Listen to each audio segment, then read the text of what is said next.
ఆయన ముందుగా పంపించిన బాప్తిసం ఇచ్చే యోహాను కూడా మత్తయి సువార్త 3వ అధ్యాయం 1-2 వచనాల్లో కూడా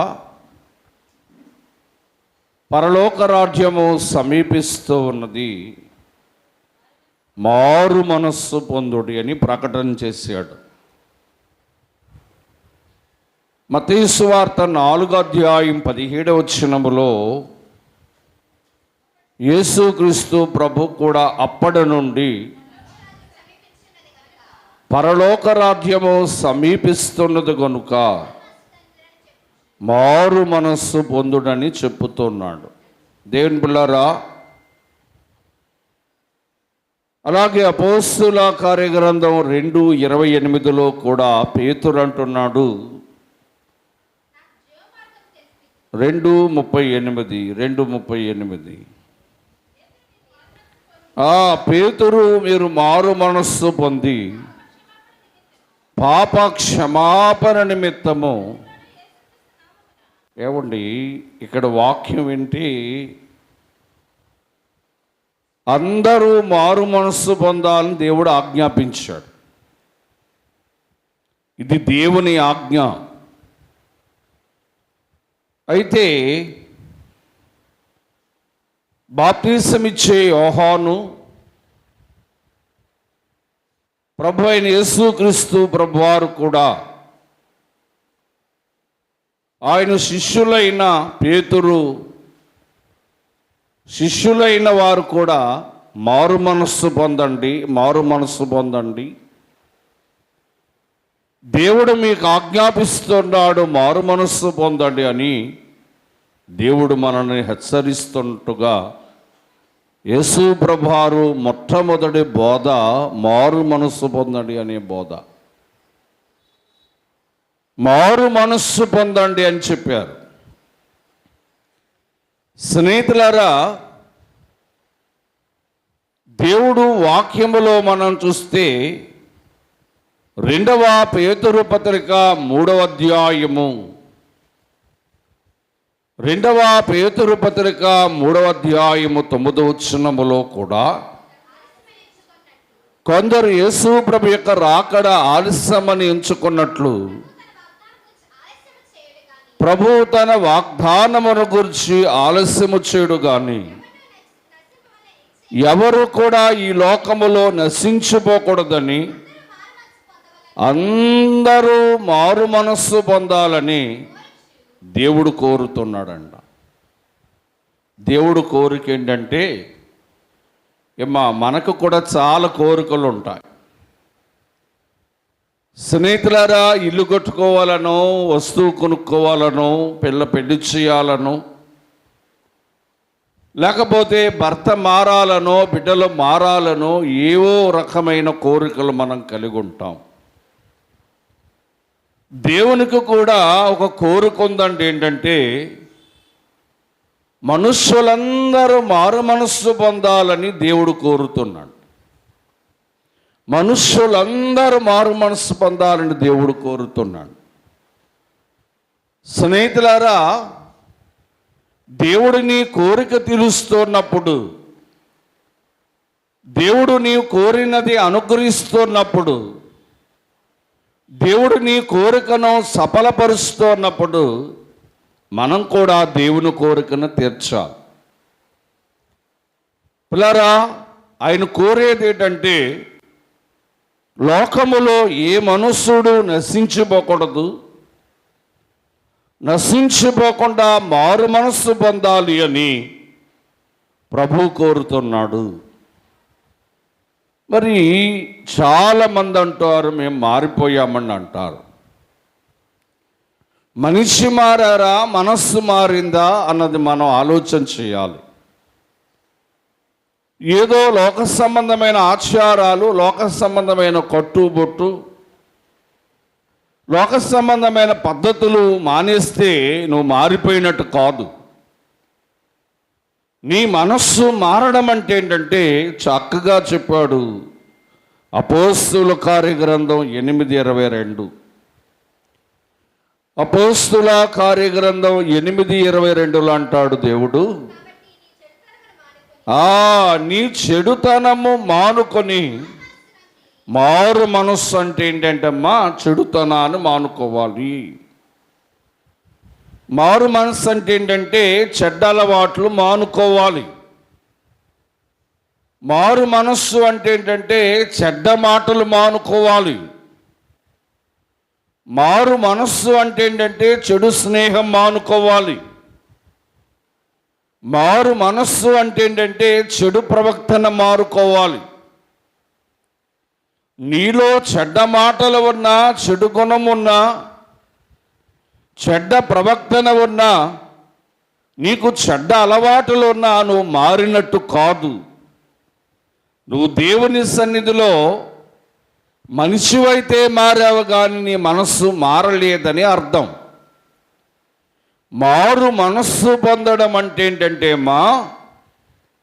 మన చెడుతనాన్ని మార్చుకోవడం, మన చెడు అలవాట్లు మానుకోవడం, మన చెడ్డ స్నేహాన్ని మానుకోవడం, మన చెడు వ్యసనాలను విడిచిపెట్టడాన్ని మారు మనస్సు అంటారు.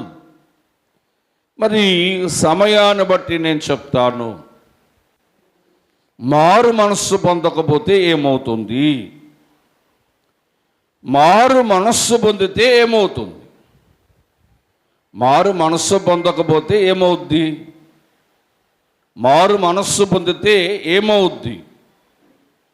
ఏమ్మా, పొందకపోతే నష్టం కలుగుతుంది, పొందితే ఆశీర్వాదం దొరుకుతుంది. త్వరగా నేను చెప్తాను. పిల్లారా, మారు మనస్సు కొరకు చూస్తే రెండవ కొరింథీయులకు రాసిన పత్రిక 12వ అధ్యాయము 21వ వచనాన్ని మనం చూద్దాం. త్వరగా 12:21. నేను నీకు ఇష్టడుగా ఉండునేమో అని. చదువమ్మా. కోర్దములను, కక్షలను, గుసగుసలాడుతను ఉండునేమో అనియు, నేను మరలా వచ్చినప్పుడు నన్ను చిన్నబుచ్చునేమో అనియు. 2 కొరింథీ 12:21. పిల్లరా, ఇక్కడ ఒక మాట దేవుడు చక్కగా రాశాడు. ఏంటి ఈ మాట అంటే, అపవిత్రతను, జారత్వమును, పోకిరీ చేష్టలను నిమిత్తము మారు మనస్సు పొందని అనేకుల నిమిత్తం నేను దుఃఖపడుతున్నాను. భక్తుడేమన్నాడంటే, పాపమును, అపవిత్రతను, జారత్వమును, పోకిరీ చేష్టలను వారు మానక, మారు మనస్సు పొందక నేను దుఃఖపడుతున్నానన్నాడు పౌలు గారు. స్నేహితులారా, నీ చెడుతనాన్ని నువ్వు మానుకోకపోతే దేవుని మందిరానికి వస్తూ కూడా, దేవుని రక్షణ లేదా బాప్తిసం పొంది కూడా నీ చెడు అలవాటులు, నీ చెడు పద్ధతులు, నీ చెడు ప్రవర్తన మార్చుకోకపోతే మొదటగా నీ కొరకు దుఃఖపడేది దేవుని సేవకుడు.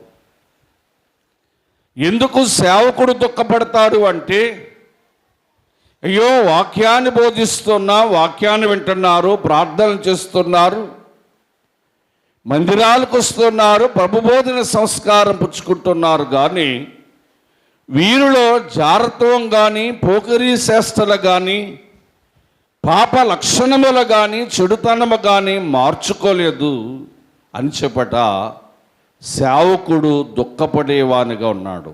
ఎవరు మారకపోతే అంటే, అమ్మా, నీవు మారకపోతే, నీ మనస్సు మార్చుకొనకపోతే సేవకుడు దుఃఖపడతాడు. చూడండి, వాక్యములు హెబ్రీ పత్రిక 13వ అధ్యాయము 17వ వచనములో అంటున్నాడు పౌలు మరలా, మీ పైన నాయకులుగా ఉన్న సేవకులు దేవునికి లెక్కప్పగించవలసిన వారుగా ఉన్నారు. మీ ఆత్మలను కాయిచున్నారు. దుఃఖముతో దేవుని పని చేసిన నెలల మీకు ప్రయోజనం ఏముండదు. మీకు సేవకులు దుఃఖముతో నీ కొరకు దుఃఖపడినా, నీ ప్రవక్తను చూసి దుఃఖపడినా, నువ్వు మారలేదని, నీ మనస్సు మారలేదని నువ్వు దుఃఖపడినా, దేవుని సేవకుడును ఏ విశ్వాస అయితే దుఃఖపెడతారో వారి ప్రవక్తన విషయంలో నిష్ప్రయోజనం. వారు ప్రార్థన చేసినా ప్రయోజనం ఉండదు, మందిరానికి వచ్చినా ప్రయోజనం ఉండదు, వాక్యమైనా ప్రయోజనం ఉండదు, వారు ఉపవాసం చేసినా ప్రయోజనం ఉండదు. వారు చేసే ఏ పని దైవ కార్యములో ప్రయోజనము లేనట్టుగా ఉంటుంది. ఎందుకంటే మారు మనస్సు పొందిన వారు మొట్టమొదటిగా దేవుని దుఃఖపరుస్తున్నారు. రెండవదిగా, దేవుని సేవకుడు దుఃఖపడితే దేవుడు దుఃఖపడినట్టేగా. నువ్వు మారకపోతే సేవకుడే దుఃఖపడుతున్నాడంటే, నీ మనస్సు మార్చుకొనకపోతే సేవకుడే దుఃఖపడుతున్నాడంటే, సేవకుని నియమించిన దేవుడు కూడా దుఃఖపడతాడు. నువ్వు మారకపోతే, నీ మనస్సు మార్చుకోకపోతే దేవుడు దుఃఖపడేవాడిగా ఉన్నాడు. ఇక రెండవదిగా మనం చూస్తే, మారు మనస్సు పొందలేని పరిస్థితిలో లూకాసు వార్త 13వ అధ్యాయం 3వ వచనాన్ని మనం చూద్దాం. మీరు మారు మనస్సు పొందకపోతే అలాగే నశించిపోతారు. స్నేహితులారా, ఎలా నశించిపోతారు అంటే, 1 కొరింథీయులకు రాసిన పత్రిక 10వ అధ్యాయం 10వ వచనములో పౌలు ఒక మాట వివరిస్తున్నాడు. మీరు సొనగకుడి, వారిలో కొందరు సేవకుని మీద సొనిగి సంహారకుని చేత నశించడం అంటే ఏంటంటే మరణించడం. మరణం అని అర్థం. సహోదరులారా, దేవుని వాక్యాన్ని మనం చూస్తూ ఉంటే, మారు మనస్సు పొందలేని వారు ఆత్మీయముగా మరణించిన వారు, ఆత్మీయముగా తన జీవితాన్ని తాను నాశనము చేసుకున్న వారవుతారు. నాశనము అంటే మరణము అనర్థం.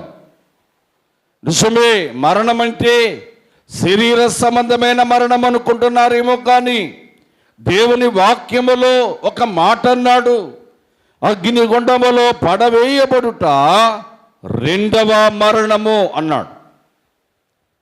గనుక ఇవాళ విశ్వాసులైన మనము మారు మనస్సు పొందకపోతే ఈ లోకములో నశించిపోతాం. మన జీవితాలను నాశనం చేసుకుంటాం. పిల్లరా, నశించిపోవుట అంటే ఆత్మీయముగా మరణించుట అంటే, వాక్యాన్ని మనం చూస్తే ఈ మారు మనస్సు పొందని వారు నశించువారు ఉన్నారు.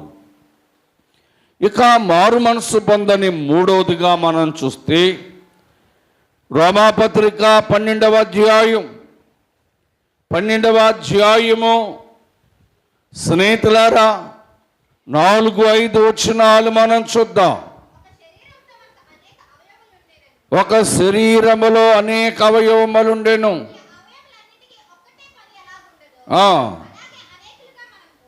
మనము అనేకులుగా క్రీస్తులో ఒక శరీరముగా ఉండి. పిల్లరా, రోమాపత్రిక 2:4 లేదు, దేవుని అనుగ్రహించు మారు మనస్సు పొందకుండా ప్రేరేపించుచున్నా. సరే, ఇప్పుడు కిందకొద్దాం. మారు మనస్సు పొందక తునాకరించువాడు 5వ వచనములో నీ కాఠిన్యమును మార్పు పొందని నీ హృదయమును అనుసరించి ఉగ్రత దినమందు అనగా దేవుని న్యాయమైన తీర్పు యందు బయలుపరచబడి దినమందు నీకు నీవే ఉగ్రత పాలు చేసుకుంటావు. దేవుని ఉగ్రత వస్తుందట మారకపోతే. వాక్యములంటున్నాడు, మారు మనస్సు పొందక నీ హృదయాన్ని మార్చుకొనకుండా, నీ పద్ధతిని మార్చుకొనకుండా ఇంకా లోకానుసారమైన జీవితంలో నీ ఉంటే దేవుని ఉగ్రత నీ మీదకు వస్తుంది అన్నాడు. దేవుని ఉగ్రత అంటే ఏంటో తెలుసా? చూడండి, వాక్యములో కీర్తన గ్రంథము 6వ అధ్యాయము మొదటి వచనాన్ని చూద్దాం. యెహోవా, నీ కోపము చేత నన్ను గద్దించకము. దేవుని ఉగ్రత ఏంటంటే మనం శిక్షింపబడడం. ఎవరైతే మారరో, ఎవరైతే మారుమనస్సు పొందరో వారి మీదకి దేవుని ఉగ్రత వస్తుంది. దేవుని పిల్లరా, దేవుని ఉగ్రత వచ్చినప్పుడట ఆ ఉగ్రత ద్వారా, దేవుని కోపాగ్ని ఉగ్రత ద్వారా మనుషుడు శిక్షింపబడతాడు. దేవుడు ఎలా రక్షింపవాడై ఉన్నాడో నీవు నీ మనస్సు మార్చుకొనకపోతే, నీ ప్రవర్తన మార్చుకొనకపోతే దేవుని శిక్షావిధి నీ మీదకు వస్తుంది. ఎలా శిక్షిస్తాడో తెలియదు, ఎప్పుడు శిక్షిస్తాడో తెలియదు, ఏ అపాయం ద్వారా శిక్షిస్తాడో తెలియదు, ఎలా గాయపరిచి శిక్షిస్తాడో తెలియదు. దేవుని శిక్షావిధి నీకు కలుగుతుందంట. కనుక వాక్యములు అంటున్నాడు, మారు మనస్సు పొందకపోతే దేవుని శిక్షావిధి నీకు కలుగుతుందన్నాడు. అంటే మారు మనస్సు చాలా ప్రాముఖ్యం. మనిషి మారడం కాదు, బొట్టు తీసేయడం, గాజులు తీసేయడం, తెల్లచీర కట్టుకోవడం, ఇవి కాదు మారడం. పిల్లరా, దేవుడు మారమన్నది ఏంటంటే నీ మనస్సు మారాలన్నాడు. బాప్తిసం ఇచ్చే యోహాను కూడా మీరు మారు మనస్సు పొందండి అన్నాడు. యేసు ప్రభు మొదటి బోధలో కూడా మారు మనస్సు పొందండి అన్నాడు. యేసు ప్రభు శిష్యులు కూడా మారు మనస్సు పొందండి అని చెప్పి ప్రకటన చేస్తున్నారు. దేవుడు నిన్ను ఎంత మారమన్నా, ప్రార్థనకు వచ్చినా, వాక్యం విన్నా, దేవుని సన్నిధిలో ప్రార్థన చేస్తున్నా నీలో మార్పు రాకపోతే దేవుని శిక్షావిధి నీకు వస్తుంది. దేవుని ఉగ్రతనే శిక్షావిధి నీకు కలుగుతుంది. దేవుడు నిన్ను శిక్షించగలడు, అవసరమైతే నిన్ను రక్షించగలడు కూడా. పిల్లరా, వాక్యాన్ని మనం గమనిస్తూ ఉంటే ఇక 4వదిగా చూద్దాం. నెహెమ్యా గ్రంథము 9వ అధ్యాయము 35 నుంచి 36 వచనాలు త్వరగా మనం చూద్దాం. నెహెమ్యా గ్రంథము 9వ అధ్యాయము 35, 36 వచనాలు.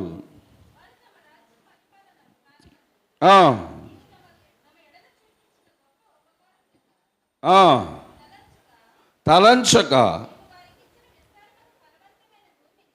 వారికి ఇచ్చిన విస్తారమైన ఫలవంతమైన భూమిని అనుభవించి ఉండి నిన్ను సేవించకపోయి, అమ్మా వినండి, తమ చెడు నడతలను బట్టి మారు మనస్సు పొందకపోయిరి. ఇది ఇశ్రాయేలుల కొరకు దేవుడు మాట్లాడాడు. వారికి ఫలించే భూమిని అనుభవించడానికి ఇచ్చాడంట. వారు చెడుతనము మానుకొనక, వారు మారు మనస్సు పొందక, పిల్లరా 36వ వచనములు అంటున్నాడు, చిత్తగించుము, నేడు మేము దాసులముగా ఉన్నాం. ఏమా, తల్లిదండ్రులు మారు మనసు పొందలేదు, తల్లిదండ్రులు చెడు వ్యసనాలు వదలలేదు, చెడ్డ పద్ధతులు వదలలేదు. వారి పిల్లలు అంటున్నారు, దేవా మా తల్లిదండ్రులు మారు మనస్సు పొందక, మేము వారి చెడుతనములు మానుకొని మారు మనస్సు పొందక, వారు మారక మేము దాసులమైపోయామన్నారు. దేవుని బిడ్డలారా, తల్లిదండ్రులు చెడ్డ మార్గములో ఉంటే, తల్లిదండ్రులు చెడ్డ వ్యసనాలతో ఉంటే, తల్లిదండ్రులు చెడ్డ పనులు చేస్తే, మా తల్లిదండ్రులే చేస్తున్నారు, మేం చేస్తే ఏమైందని వారు కూడా చెడ్డ పనులు చేస్తారు. దేవుని బిడ్డలారా, మనము మారకపోతే, మన మనస్సు మార్చుకొనకపోతే మన పిల్లలట దాసులైపోతారు. దేనికి దాసులైపోతారు అంటే, యోహాను సువార్తలు అంటాడు 8:34, పాపమునకు దాసులైపోతారంట పిల్లలు. పాపానికి దాసులైపోతారు, త్రాగుడుకు దాసులైపోతారు, పేకాటకు దాసులైపోతారు, జోదాలకు దాసులైపోతారు, పరస్త్రీలకు దాసులైపోతారు. కారణం ఏంటంటే, తల్లిదండ్రులైన వారు చెడుతనాన్ని మానుకొనకుండా, వారి మనస్సు మార్చుకొనకుండా ఉండడం వల్ల వారి పిల్లలట దాసులైపోతారు. నా బిడ్డ త్రాగుడుకు దాసుడైపోయాడు, నా బిడ్డ పేకాడకు దాసుడైపోయాడు, నా బిడ్డ చెడు వ్యసనాలకు దాసుడైపోయాడు, నా బిడ్డ చెడు స్నేహాలు దాసుడైపోయాడు అనుకుంటున్నావు. కానీ నీ చెడుతనమే నీ బిడ్డకు వచ్చింది. నువ్వు మారితే నీ బిడ్డ ఎప్పుడో మారును, నీ మనస్సు మారితే నీ బిడ్డ ఎప్పుడో మారును. కనుక మనము మారకపోతే, మన మనస్సు మారకపోతే ఇన్ని నష్టాలు ఉన్నాయి. ఇంకొక మాట కూడా ఉంది బైబిల్లో, చూడండి వాక్యములో. దేవుని బిడ్డలారా, మత్తయి సువార్త 11వ అధ్యాయం 20 వచనం చదువుకుందాం. మత్తయి సువార్త 11వ అధ్యాయం 20 వచనాన్ని చదువుదాం. ఏ ఏ పట్టణములో అద్భుతములు చేశానో ఆ పట్టణము వారు మారు మనస్సు పొందకపోవటం వలన వారిని గద్దించను. ఇప్పుడు 23వ వచనాన్ని చదవండి. కపెర్నహూమ, ఆకాశమునకు హెచ్చింపబడితివా? అది లెక్క. ఈ కపెర్నహూములో ఉన్న మనుషులట దేవుని వాక్యం విన్నా, దేవుని కార్యాలు చూస్తున్నా వారి మనస్సు మార్చుకోలేదంటండి, వారి బుద్ధి మార్చుకోలేదంట. దేవుని వాక్యములు అంటున్నాడు, ఓ కపెర్నహూమ మనుషులారా, మీ మనస్సు మార్చుకోలేదు కనుక మీరు పాతాళానికి పోతారు. ఏమ్మా, పాతాళం అంటే ఏంటో తెలుసా మీకు? లూకాసు సువార్త ఒకసారి చూడండి త్వరగా. లూకాసు సువార్త అమ్మా ఒకసారి చూద్దాం. 16వ అధ్యాయం 23-24 వచనాలు.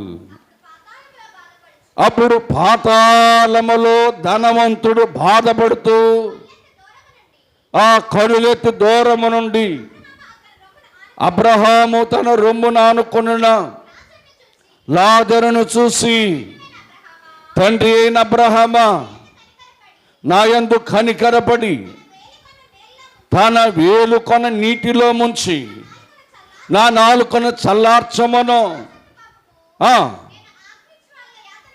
అబ్బబ్బబ్బా, అగ్ని జ్వాలలలో ఎంబడుతున్నాడు. మా పాతాళం అంటే ఏమనుకుంటున్నావు? అది చాలా బాధకరమైన స్థలం. అక్కడ భగభగ మన అగ్ని మండుతుంది. దేవుని పిల్లారా, దేవుడిచ్చిన సమయంలో నీ చెడు అలవాట్లు, నీ చెడు బుద్ధులు, చెడు స్నేహాలు, నీ చెడు పద్ధతులు మానుకొని నీ మనస్సు మార్చుకోకపోతే పాతాళములో పోతావంట. అక్కడ నువ్వు బాధపడవలసి ఉంటుంది. దేవుడు అన్నాడు, పురుగు చావదు, అగ్ని ఆరదు, ఆ అగ్నిలోనంట వేదన పడవలసి వస్తుంది. దేవుని పిల్లారా, ఇలాంటి వేదన అంటే అగ్ని చేత వేదన. ఎవరికిది? మారు మనం అనుకుంటున్న మందిరానికి వచ్చేస్తే మారిపోయినట్టు, వాక్యం వింటే మారిపోయినట్టు, ప్రార్థన చేస్తే మారిపోయినట్టు, ఏదో మందిరంలో సంస్కారం తీసుకుంటే మారిపోయినట్టు. కానీ మన మనస్సు మట్టుకు మారలే, మన బుద్ధి మారలే, మన మాటలు మారలే, మన ప్రవర్తన మారలే, మన చెడు వ్యసనాలు మారలే.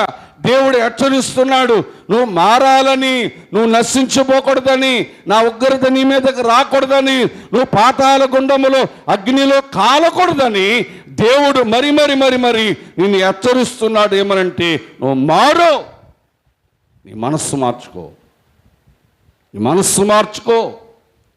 నువ్వు మనస్సు మార్చుకోకపోతే ఆ ధనవంతుని వలె అగ్నిగుండములో వేయబడి నువ్వు బాధపడుతూ వేదన పడవలసి ఉంటుంది. అక్కడ త్రాగడానికి నీరుండదు. ఏం పిల్లారా, ఇంకా దేవుని దగ్గరకు వచ్చి బాప్తిసం తీసుకొని వాక్యం వింటూ ప్రార్థన చేస్తూ త్రాగుతున్నావేమో, తిరుగుతున్నావేమో, పాపం చేస్తున్నావేమో, లోక సంబంధించిన బూతులు మాట్లాడుతున్నావేమో, ఆ అన్యులతో ఆ అపవాద క్రియలతో సహవాసం చేస్తున్నావేమో, జాగ్రత్త. మనస్సు మార్చుకోకపోతే దేవుడు విధించే పనిష్మెంట్లు ఇవి, దేవుడు విధించే పనిష్మెంట్లు. ఒకవేళ మనస్సు మార్చుకుంటే గారు అని అడిగితే త్వరగా చెప్పేస్తాను నేను. అపోస్తుల కార్యగ్రంథం 3:20. అపోస్తుల కార్యగ్రంథం 3:20.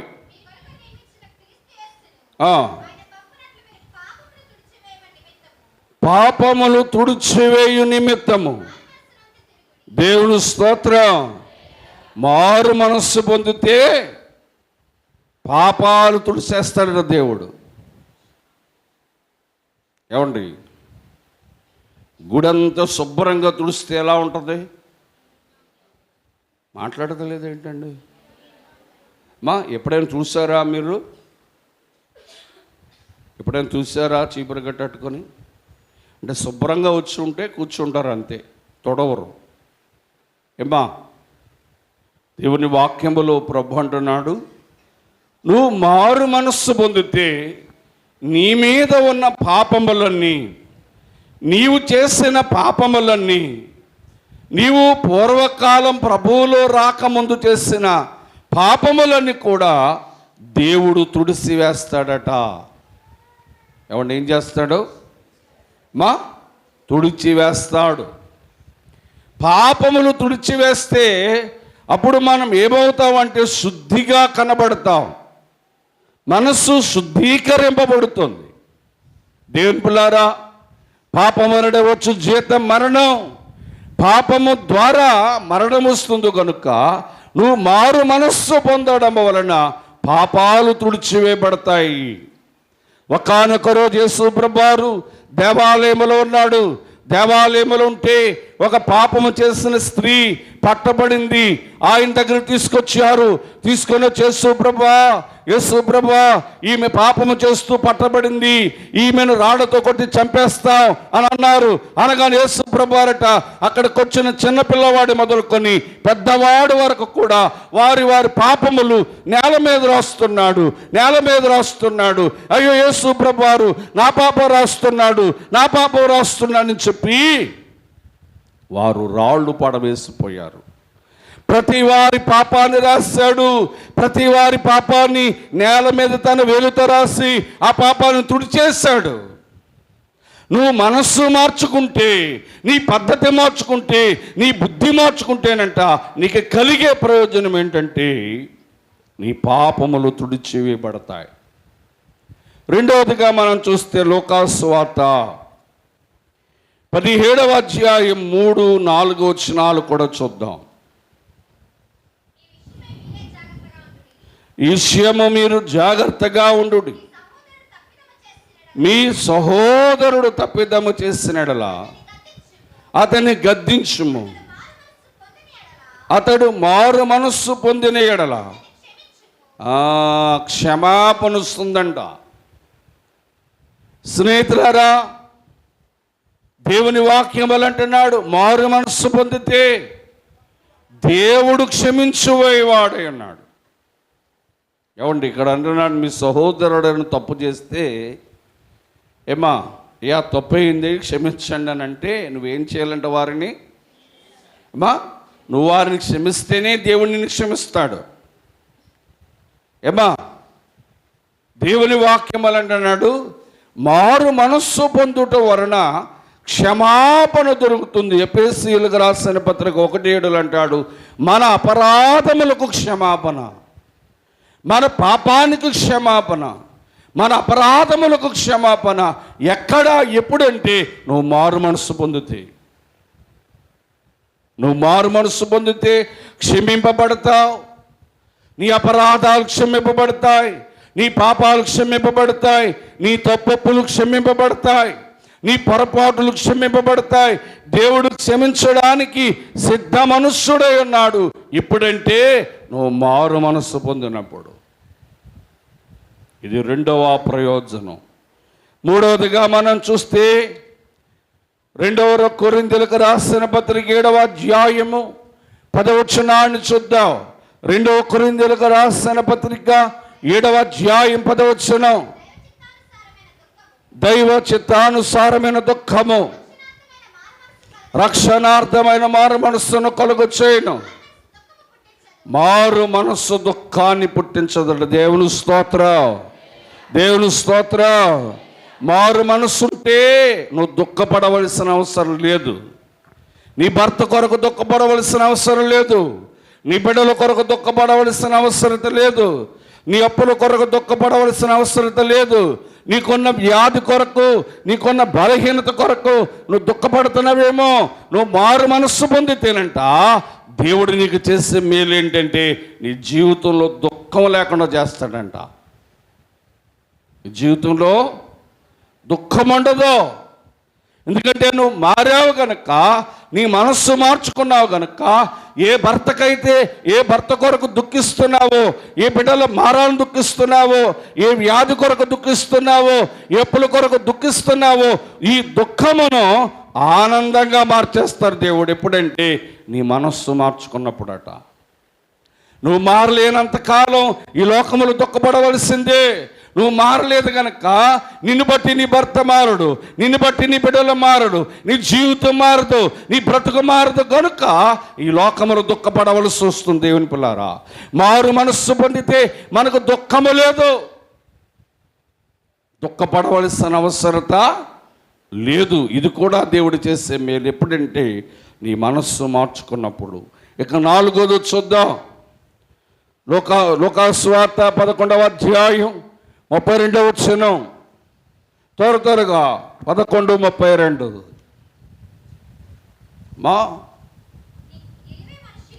నిలివే మనుష్యులు విమర్శన కాలమందు ఈ తరముతో వారితో నిలవబడి నా మీద నేరస్థాపన చేదురు. వారు యోనాని దేవుని సేవకుని వాక్యాన్ని విని. దేవుని స్తోత్రం. కొందరు చేతులు ఎగుతలేదే, అంత భారంగా ఉన్నాయా? స్తోత్రం. పిల్లరా, మారు మనస్సు పొందారంటే ఎవరు? నిలివే ప్రజలు. నిలివే ప్రజలు మారు మనస్సు పొందారంట. ఎలా మారు మనస్సు పొందారు అంటే యోనా గ్రంథం 3:10. యోనా గ్రంథం 3:10. నిలివేవారు తమ చెడు పద్ధతులు, చెడు అలవాట్లు, చెడ్డ మాటలు, చెడ్డ స్నేహాలు, చెడ్డ అలవాట్లు మానుకొని వారు మనస్సు మార్చుకొని వారు చేర్చిన క్రియలు దేవుడు చూసి పశ్చాత్తాపుడై వారికి చేస్తానన్న కీడు చేయక మానేశాను. అంటే మారు మనస్సు పొందడం వలన ఎవరో నిలివే పట్టణ వారు, నిలివే ప్రజలు మారు మనస్సు పొందడం వలన వారి మీద ఉన్న కీడు దేవుడు తొలగించాడు. దేవుని స్తోత్రం. దేవుని పిల్లారా, ఏ కీడు ఎప్పుడు వస్తుందో, ఎవరి ద్వారా వస్తుందో, ఏ సమయంలో వస్తుందో, ఏ రోజు వస్తుందో ఆ కీడు కొరకు మనకు తెలియదు కనుక దేవుడిని హెచ్చరిస్తున్నాడు. మారు, నీ మనస్సు మార్చుకో, నీ మనస్సు మార్చుకో, నీ పద్ధతి మార్చుకో, నీ మాట మార్చుకో, నీ గుణం మార్చుకో, నీ ప్రవక్తను మార్చుకో అని దేవుడిని హెచ్చరిస్తున్నాడు. మారు మనస్సు పొందాలి. మారు మనస్సు పొందడం వలన దేవుని పిల్లారా వాక్యములు అంటున్నాడు, నీ మీద, నీ ఇంటి మీద, నీ బిడ్డల మీద, నీ వెళ్ళే ప్రయాణములో కూడా ఏ కీడు రాకుండా కీడు తప్పించబడుతుందట. కీడు నుంచి దేవుడు నిన్ను కాపాడుతాడు. కీడు నీ మీదకి రాకుండా దేవుడు నిన్ను దాచేవాడు అన్నాడు. ఎప్పుడో తెలుసా? మారు మనస్సు పొందితే, మారు మనస్సు పొందితే మన మీదకి ఏ కీడు రాదు. ఇక మరొక మాట చూద్దాం. లూకాసు సువార్త 15:7 చూద్దాం. 15:7 అటువలే మారు మనస్సు అక్కరలేని 99 మంది నీతిమంతుల కన్నా సంతోషించుట కంటే మారు మనస్సు పొందిన ఒక పాపి విషయమై, అందరూ తెప్పలు కొట్టండి, గట్టిగా కొట్టాల. దేవుని స్తోత్రం, దేవుని స్తోత్రం. నువ్వు మారితే మొట్టమొదటిగా సంతోషించేది ఎవరంటే దేవుడు. నువ్వు మారకపోతే ఏడ్చేది ఎవరంటే దేవుడు. నీ మనస్సు మార్చుకొని దేవుని సంతోషపెడతావా? నువ్వు మనస్సు మార్చుకోకుండా దేవుని ఏడిపిస్తావా? దేవుని పిల్లారు ఇందాక విన్నా, మనస్సు మారలేనప్పుడట సేవకుడు ఏడుస్తున్నాడు. సేవకుడు ఏడిస్తే దేవుడు ఏడ్చినట్టే. ఇక్కడ అంటున్నాడు, ఒక్క మనిషి మారితే, నీ మనస్సు మార్చుకుంటేనట దేవుడు సంతోషంగా ఉంటాడట. పరలోకం ఎలా ఉంటుందట? సంతోషం. దేవదూతలందరితో ప్రభు అంటాడట, ఇగో ఫలానా కుమారుడు మారిపోయాడు, తన మనస్సు మార్చుకున్నాడు, తన అలవాట్లు మార్చుకున్నాడు, తన చెడు వ్యసనాలు మార్చుకున్నాడు, తన పద్ధతి మార్చుకున్నాడు అని చెప్పి ప్రభు దేవదూతలు కలిసి, పరలోక పరిశుద్ధులు కలిసి, 24 పెద్దలు కలిసి, 4 జీవులు కలిసి పరలోకమంతా సంతోషంగా ఉంటుందంట. ఎప్పుడు తెలుసా? మారినప్పుడు. మందిరానికి వస్తున్నావు కానీ మారాలనుకుంటున్నావు, మారలే. వాక్యం వింటున్నావు కానీ మారాలనుకుంటున్నావు, మారలే. ప్రభువుని సంస్కారం తీసుకుంటున్నావు కానీ నువ్వు మారలే. ఏం మారా ఒకసారి పరీక్షించుకో. నీ చెడ్డ మాటలు మానలేదు, చెడ్డ అలవాట్లు మానలేదు, చెడు స్నేహాలు మానలేదు, చెడ్డ ప్రవక్తన మారలేదు. దేవుడు నిన్ను ఎంత హెచ్చరిస్తున్నా నువ్వు మారడం లేదు. మనిషి మారడం కాదు, బొట్టు తీసేయడం, గాజులు తీసేయడం, ఏమా ఇవి కాదు మారడం. ప్రభు అంటున్నాడు, నువ్వు మారు మనస్సు పొందితే, ఏబా ప్రభు అన్నాడు ఏంటట? పరలోకములో, చెప్పండి ఏంటి? సంతోషం. మరో మాట చూడండి, అపోస్తలుల కార్యగ్రంథం 2వ అధ్యాయం 38 2:38. ప్రభు అంటున్నాడు, పేతురు మీరు మారు మనస్సు పొంది పాప క్షమాపణ నిమిత్తం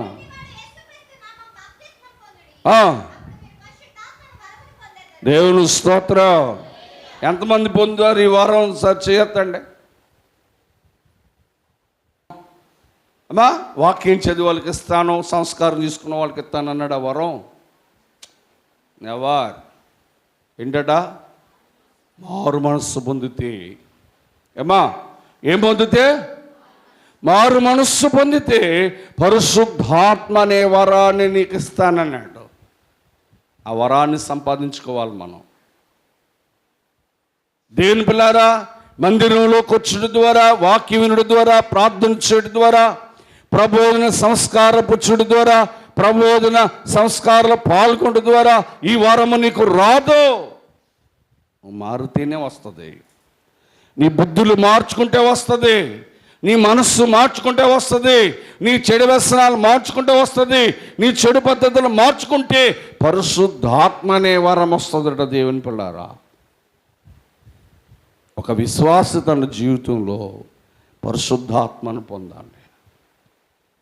ఆత్మవరాన్ని పొందడానికి ఎంతో తప్పించాను నేను, ఎన్నో ఉపవాసాలు చేశాను నేను, ఎన్నో దీక్షలు చేశాను నేను ఆత్మవరాన్ని పొందడానికి.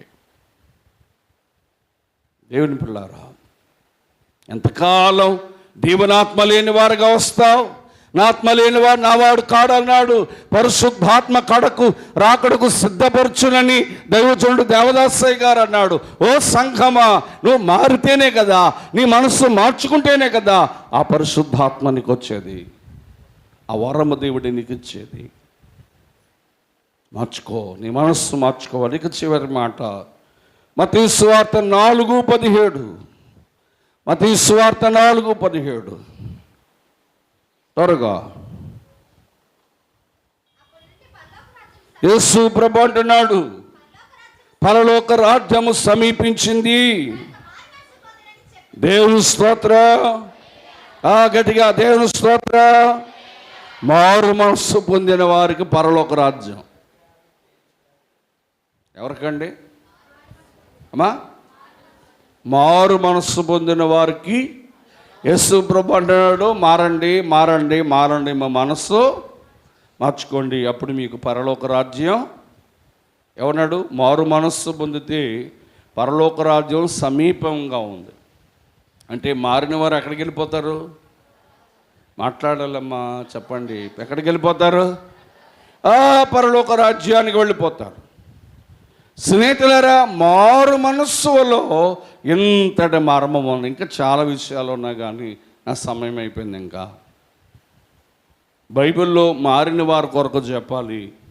సభల్లో విందురు ఇదే ప్రసంగాన్ని ప్రభు సభల్లో చేయమని మరి ధ్యానం చేస్తుంటే రక్షణ, రాకడ, స్వస్థత సభలు. ఒక వ్యక్తికి రక్షణ ఎలా పొందాలో, మరి రాకడకు ఎలా సిద్ధపడాలో, స్వస్థత ఎలా వస్తుందో దేవుడు సభల్లో ఏర్పాటు చేసుకుంటూ ఉన్నాడు. ఈ మాటలు ప్రభు దీవించునుగాక.